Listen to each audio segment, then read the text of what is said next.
Here is something the entertainment press will not say plainly. Oprah Winfrey, the most powerful interviewer in American television history. A woman who has sat across from presidents, heads of state, and the most guarded people on earth, got played. And she knew it. And then she went silent. That silence is the story nobody has fully told. Because what happened between March 2021 and April 2026 is not a royal drama. It is not a tabloid feud. It is a 5-year case study in what happens when a very carefully constructed public image collides with documented facts, legal clarifications, altered headlines, freshly painted chicken coops, and an industry full of powerful people who eventually stop returning calls. This is the full account. Every claim, every retraction, every door that closed, every executive who stopped pretending, every detail that was verified, fact-checked, or contradicted by video footage, church records, and legal letters. Stay with me through this entire video, because the final chapter, what happened at Bondi Beach in April 2026, is the detail that defines everything that came before it. And if you are new here, subscribe before we go any further. This channel covers the full documented history of Hollywood power, who built it, who lost it, and exactly how it happened. Hit subscribe now. Let's get into it. The date was the 7th of March, 2021. 61 million people around the world sat down in front of their televisions for what had been marketed to them as the most honest royal conversation in modern history. A sunlit garden in Santa Barbara, California. The Duchess of Sussex seated across from Oprah Winfrey with no palace handlers, no approved talking points, and no institution standing between her and the camera. For 2 hours, everything that had supposedly been locked behind the closed doors of Buckingham Palace was going to come out.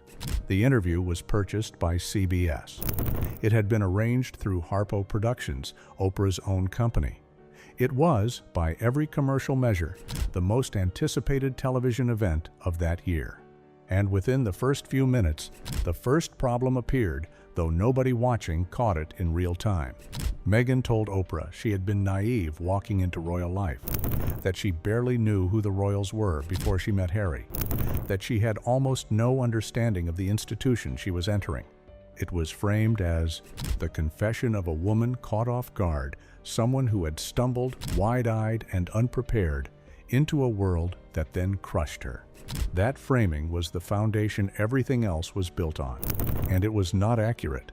4 years before that interview, in 2017, Meghan's childhood best friend, Nanaki Pretty, a woman who had known Meghan since they were both 2 years old, had spoken to the Mail online.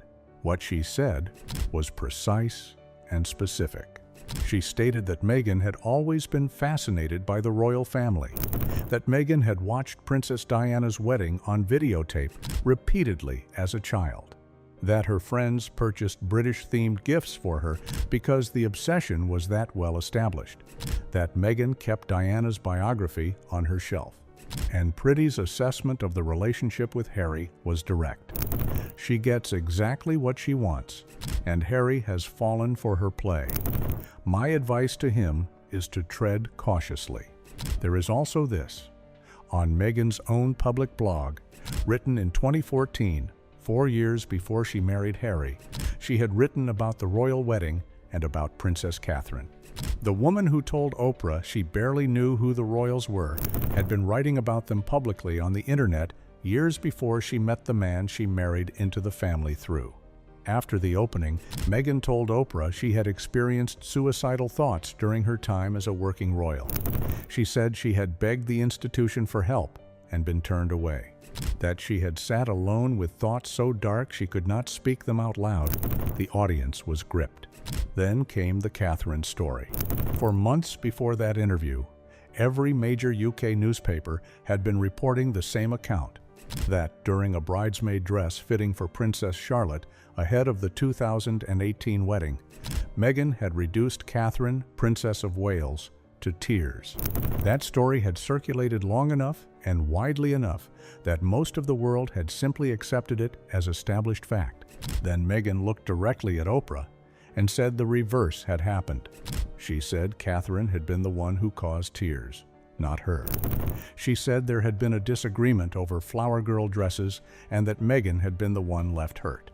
And then, in the same calm voice, she described Catherine as a good person who had since apologized with flowers. That combination was surgically precise. By calling Catherine a good person while simultaneously placing the blame on her, Meghan positioned herself as forgiving and gracious while naming Catherine as the aggressor in a story the entire world already had an opinion about. And because the royal family's strict code required Catherine to never publicly complain and never publicly explain herself, Catherine could not respond. She could not correct the record. Then came the moment that stopped the broadcast entirely.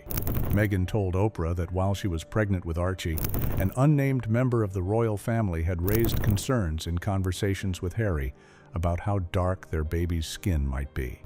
She refused to name the person, saying it would be very damaging to them. When Harry joined the interview and Oprah pressed him directly, he said, "That conversation I am never going to share." When asked if he could at least say what the question was, he said flatly, "No, I'm not comfortable with sharing that." The palace response came the next day on behalf of Queen Elizabeth II. 5 words buried inside that statement, some recollections may vary, were the quietest and most precisely aimed counterstrike the British monarchy had delivered in decades. The world moved on to the next headline. The fact-checkers did not. During the interview, Meghan described a warm, personal moment from her first joint engagement with Queen Elizabeth II in Cheshire in June 2018. The contrast was deliberate, and it was designed to establish that the Queen had personally embraced her in ways the rest of the family had not. The Queen placed the blanket over her own lap. At no point did she extend it to Meghan. Meghan sat beside her with her arms crossed. No shared blanket, no shared warmth. None of it. This was not a minor misremembering in a long interview. This was a fabricated moment of personal intimacy with the most senior member of the entire royal family, delivered as first-hand evidence to 61 million people.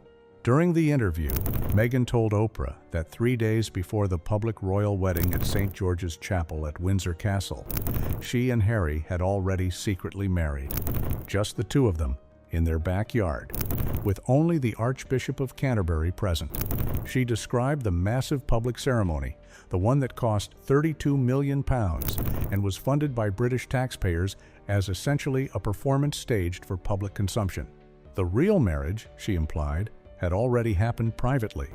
During the interview, Oprah showed a montage of British newspaper headlines on screen. The montage was presented as hard evidence proof that the British press had conducted a sustained, racist campaign against Meghan that had made their continued presence in the UK impossible. During the interview, a segment aired showing Meghan in casual clothes at a rustic chicken coop on the grounds of their Montecito estate.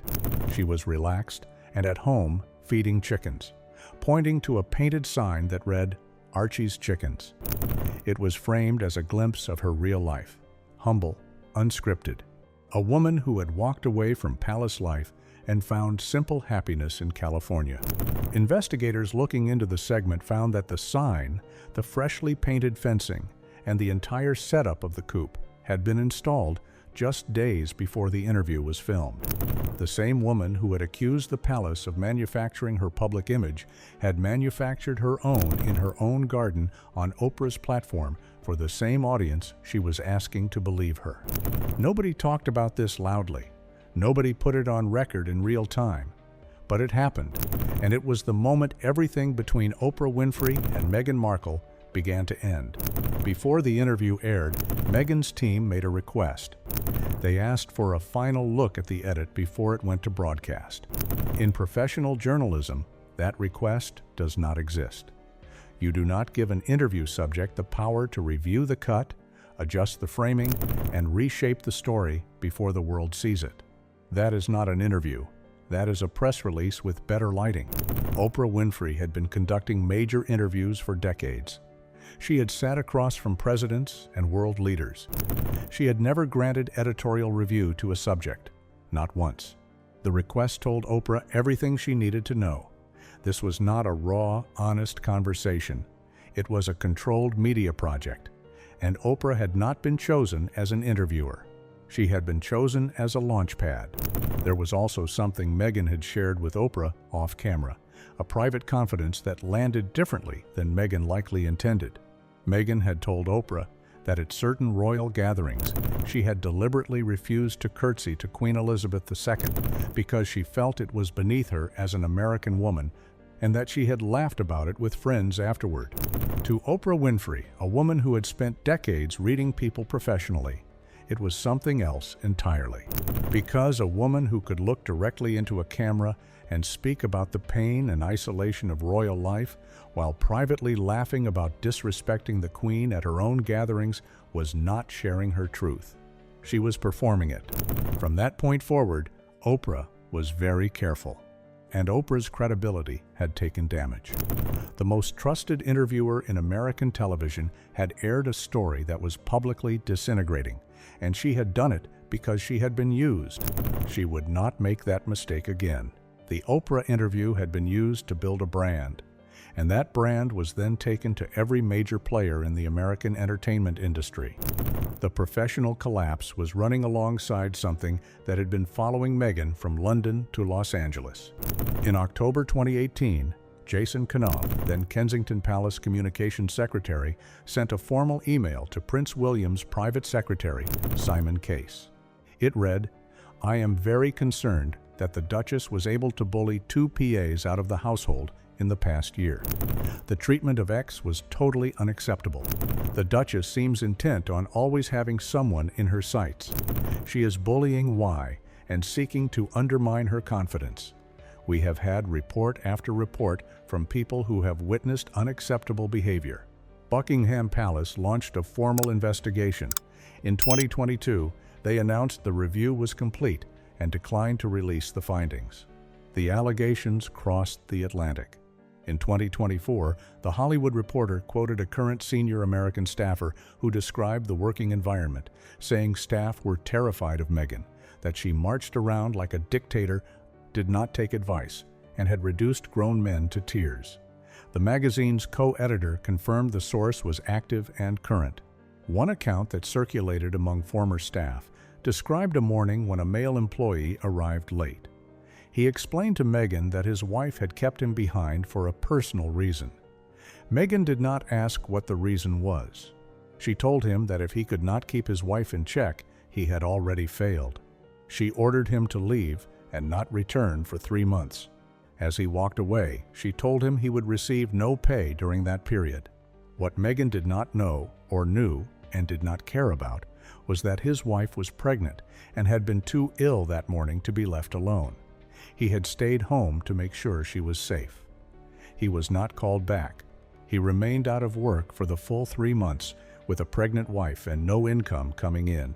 A former employee, responding to a viral clip of Meghan giving a cold glare to Harry's chief of staff, told the Daily Beast, "It gives me PTSD.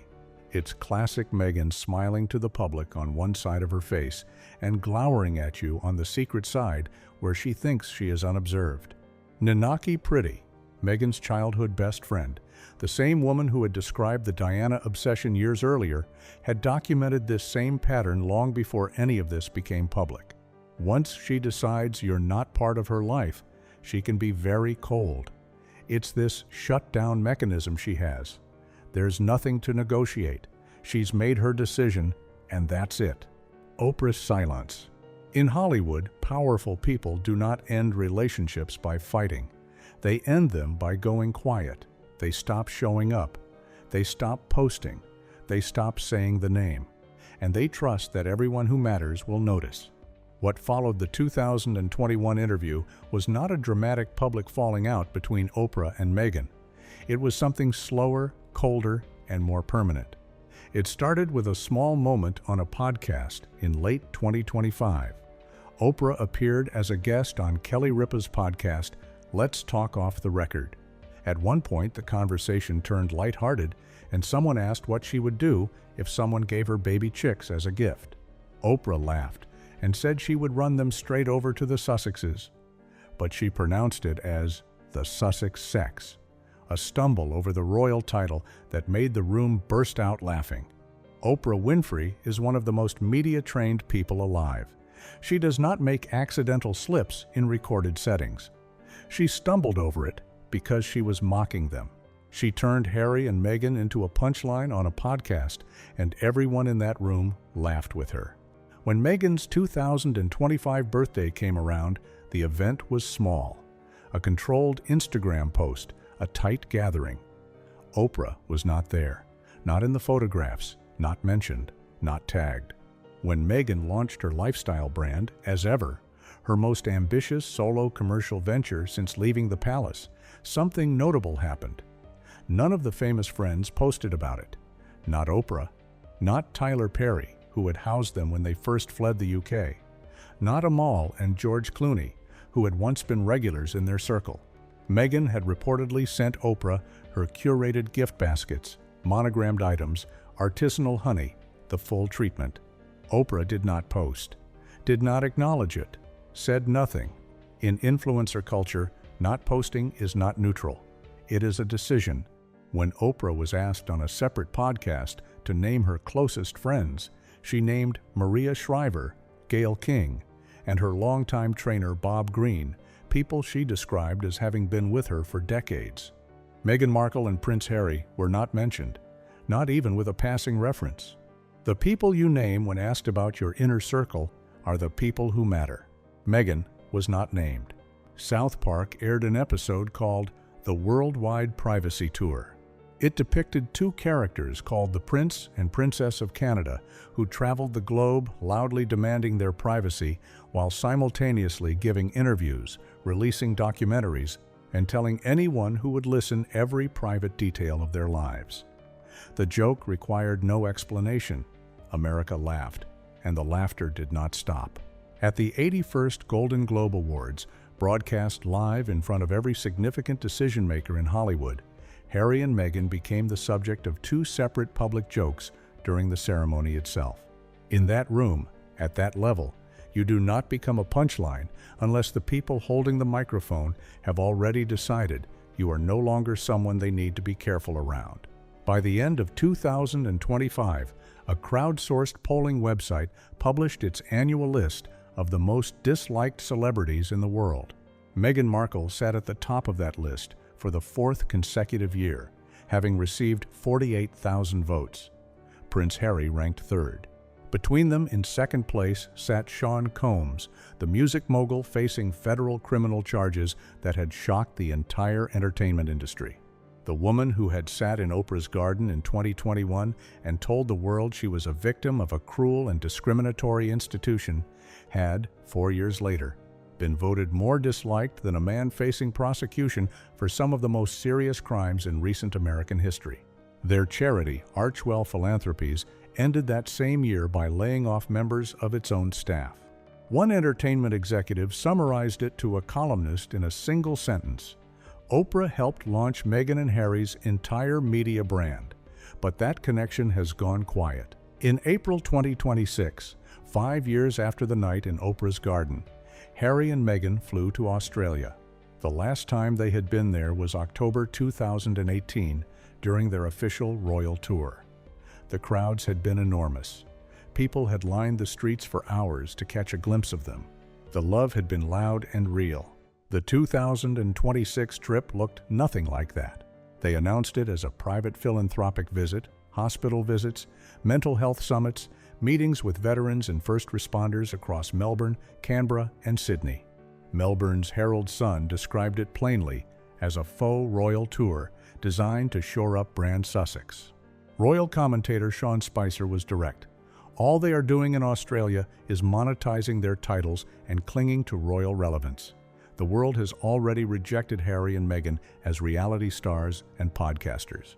The only relevance they still have comes from their proximity to the British royal family. Royal writer Robert Hardman told Page Six that the palace was likely perplexed and annoyed by the visit, adding, I'm sure Buckingham Palace would prefer that Harry and Meghan weren't going, but there's not a lot they can do about it. The crowds were thin.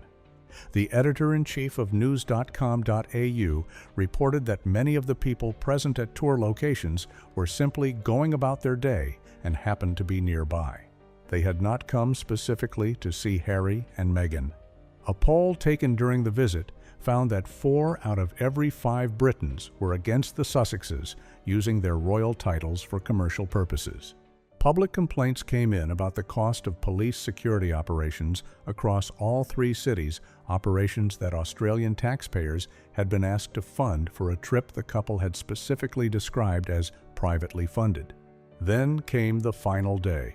On the 14th of December 2025, a terrorist had attacked a Hanukkah party near Bondi Beach in Sydney, killing 15 people and injuring 40 others. On the 17th of April 2026, Harry and Meghan traveled to Bondi Beach to meet survivors and first responders. Meghan embraced a survivor named Jessica Chapnick Khan, who had shielded her 5-year-old daughter with her own body during the attack. Meghan appeared deeply moved. She held her hands. The cameras captured every second of it, and the coverage was respectful and warm. Then Meghan left the beach.